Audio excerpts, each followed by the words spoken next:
Woodcraft channel. My name is Anderson Owen. I am from Gong-Ye Woodcraft, and today we will spend and talk about the wonderful lives of nature as an ocean guardian. At first, I would like to thank you Himpunan Mahasiswa Management Retail of the Kala Institute, provided by Miss Cherry.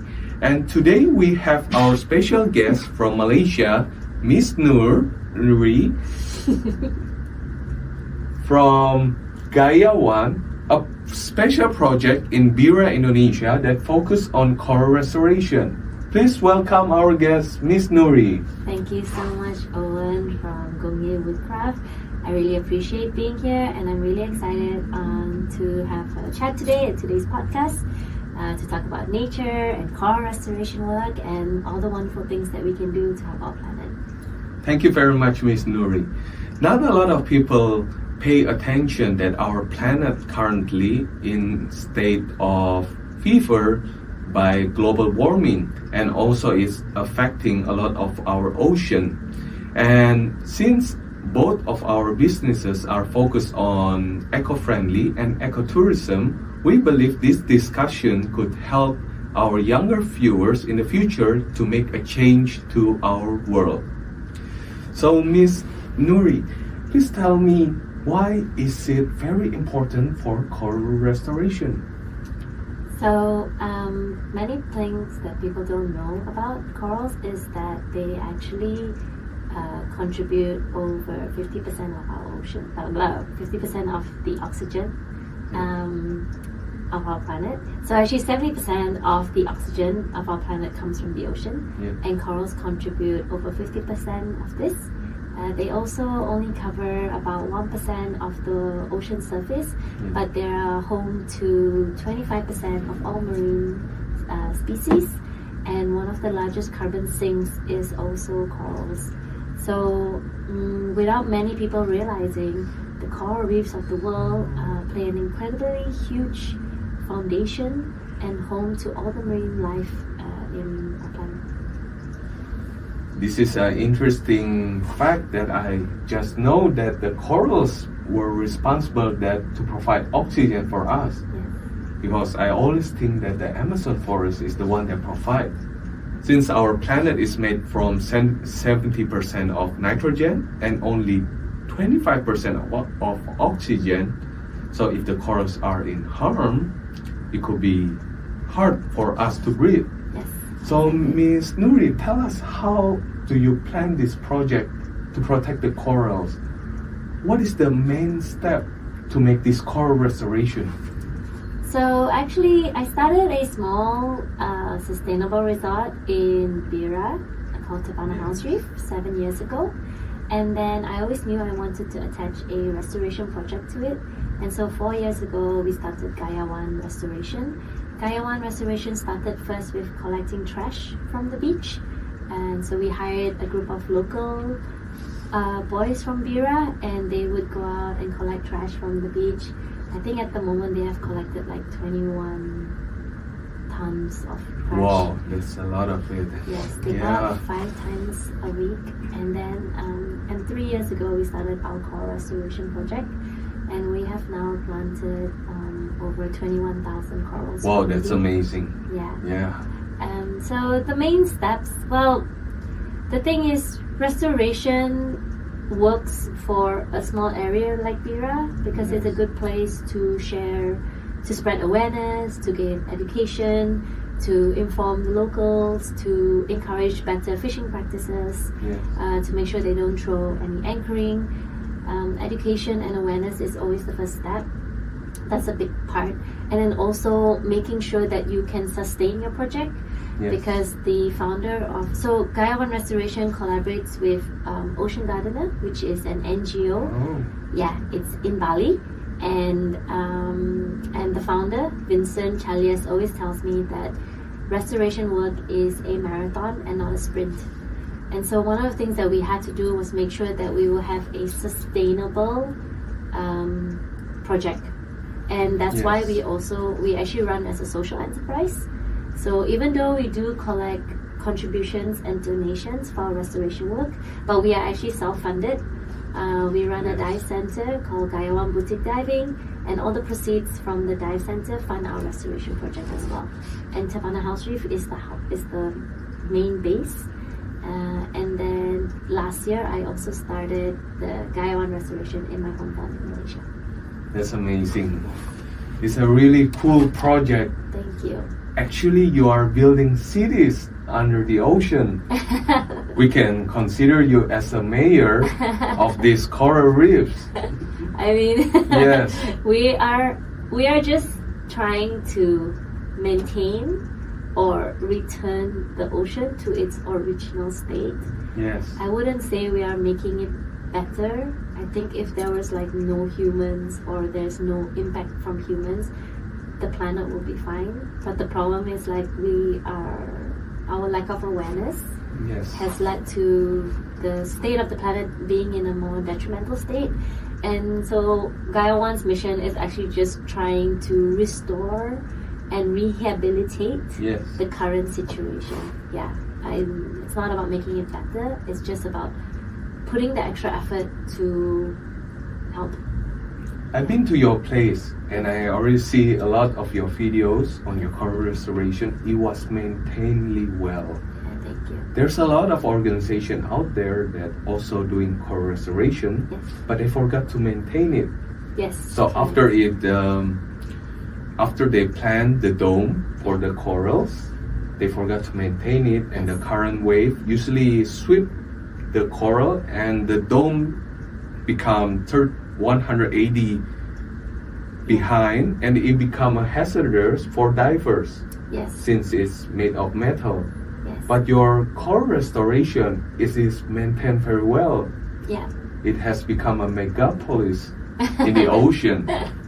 So one of the things that we learned through the Ocean Gardener syllabus is that maintenance and monitoring is really important. That's why we talk about marathon restoration work being a marathon and not a sprint. Most of the time, a lot of projects or a lot of activities related to coral restoration is the exciting part, which is Yes. just planting the corals and then leaving them in the ocean. To some extent, I think it is important for corals to adapt to their situation. Yes. But it's kind of like putting a baby in the wild. Yeah. They still need nurturing. They still need Baby energy. yes, they still need to be taken care of. And so that's why we have nurseries. So in GAIA One, we focus on having coral nurseries where we take care of the baby corals. And when they're big enough and strong enough to adapt to the wild better, in Yes. better conditions, then we plant them back onto the reef. So this Nice. is a really important part of our project where it's not just about planting and then hoping that, everything goes well. No. Also, after planting in the dome, it needs time to grow. Yes. Then must be moved into the reef. Yes, exactly. Oh, I thought the dome would be the permanent place. So depending on the techniques that we use, sometimes the domes, the spiders, these are permanent structures, and so we plant on them, we maintain them, and then that is the permanent ones. Yes. We also have coral cookies, which are the ones that we move when they're big enough, and we plant directly on the reef. Yeah, so it depends on the technique. I see. So sounds like GAIA One is like the government of the corals. I wouldn't say that. You guys provide for the social securities and also the health benefits, but it's a good government. Maybe the coral should make a democracy of it.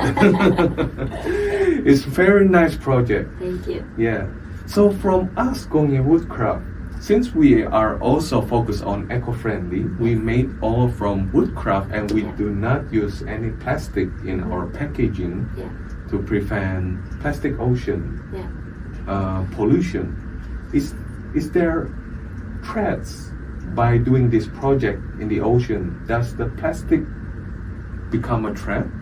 Yes, so plastic trash in the ocean is one of the leading causes of why corals are dying. Yeah. The bacteria from the trash translates to bacteria onto the corals, and I think recently we just checked, it was like the statistics are incredible. Increasing. Yes, there's like 11 million tons of trash being thrown into the ocean That's on a daily horrible. basis. Yes, it's really horrible, and I think it's really important for people to consider alternate materials Yes. to use other than plastic. So ceramic, wood, aluminium, and that's one of the things that I love about Gong-Ye Woodcraft, because I think that not only do you use like local wood or but also you craft in like such beautiful you have like such beautiful craftsmanship. Thank you. Yeah, so it's not so that we always talk about like how to make conservation cool, or how to make conservation accessible, and I think this is one of the ways where it's not just a practical use, but it's also very beautiful as well, and there's a cultural a story behind it. So yeah, it's a really good job on you guys also. Thank you very much. That is our goal. We try to make a great big story on the locals, how their creativity could be published and could be exposed to the entire world. Yeah. The reason we choose wood other than other materials, because we believe that creating woodcraft would not require a lot of machinery, since all our woodcraft are handmade craft. Nice. And we do believe that some production also causes another pollution that could be put in the river. Yeah. But I'm not talking about, in fact, I'm assuming that some factories still need the facility to put their waste. Yeah. The reason I choose wood is because we don't make a waste. Yeah. And if we make a waste for the ocean, for example, our woodcraft falls down in the ocean, it could be eaten by the bacteria quickly.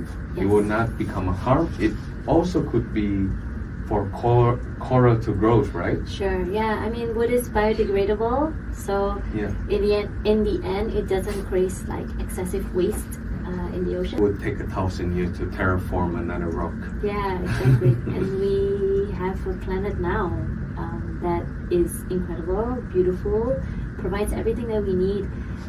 It's really funny. Sometimes humans, we don't even think about breathing. Yeah. We don't even think like, okay, where is the oxygen from? We just breathe the air. Yes. And I think that we need to start thinking about it. Like, we actually have to actively ask ourselves, where is this oxygen coming from? And how can I preserve it? Because at the end of the day, if there's no oxygen, there are no humans, there's no life form. It's the same with the sun, right? If there's no sun, there is no food source, because there's no energy to transfer. So, yeah, as humans, we are considered the smartest, beings on planet. We have a mind. So far, yeah. And yeah, I think that we need to start paying attention to these small factors and really appreciating them. Appreciate yes. our mother nature of Earth. Yeah. Exactly. Appreciate it, be grateful, think about it, and then find ways where we can help and contribute. That's very cool. Yeah. Very right. Yeah, it feels very right. Yeah. We are the smallest in the universe, but we know so much. Yes. We have the technology We do. to currently save the Earth. Yeah. Why not start now? Of course, why not start now? That's very interesting and very inspiring, Miss Noori. Thank you. Yeah. Thank you for telling me this, and I'm looking forward in my next holiday to go to Tevana Thank you. and try the ocean. Thank you so much, Owen. And I'm also really excited because I'm going to be picking some of your products. They look so beautiful. So I'm really excited to have some of the Gong-Ye Woodcraft products in Tevana House Reef as well. Yes. In Tevana also already use some of the woodcraft. We do use some of the woodcraft. So I didn't know actually in Makassar there is a store. So I'm very excited. Before this we used to get our products in Bali. But now that we have something local, yes, more than happy to support your business. Thank you. Because the woodcraft makes the food taste better. I believe that as well. Yes. Thank you. Thank you. So this is the end of our podcast. We would like to thank you for Himpunan Mahasiswa Management Retail, and hopefully this video could be use for educational purposes and motivate our younger viewers in the future to care about the earth and also to start an eco-friendly businesses. Thank you for your time, Miss Noori. Thank you so much, So Owen. much. Yeah, for having me. I'm very, very grateful for this opportunity. And yes, I also agree. I hope that both our businesses can inspire the younger generation to think about more eco-friendly and eco-conscious businesses. Thank you, thank you. Yeah, thank you. On behalf of Gong-Ye Woodcraft, we thank you, Miss Noori, for coming. No, thank you so much. And hopefully that our businesses can give to our next generation a better planet Earth, a better ocean, a better future to the next generation of the human race. We end this podcast by saying thank you. Thank you so much. Thank you so much. Selamat siang. Cool. That was good.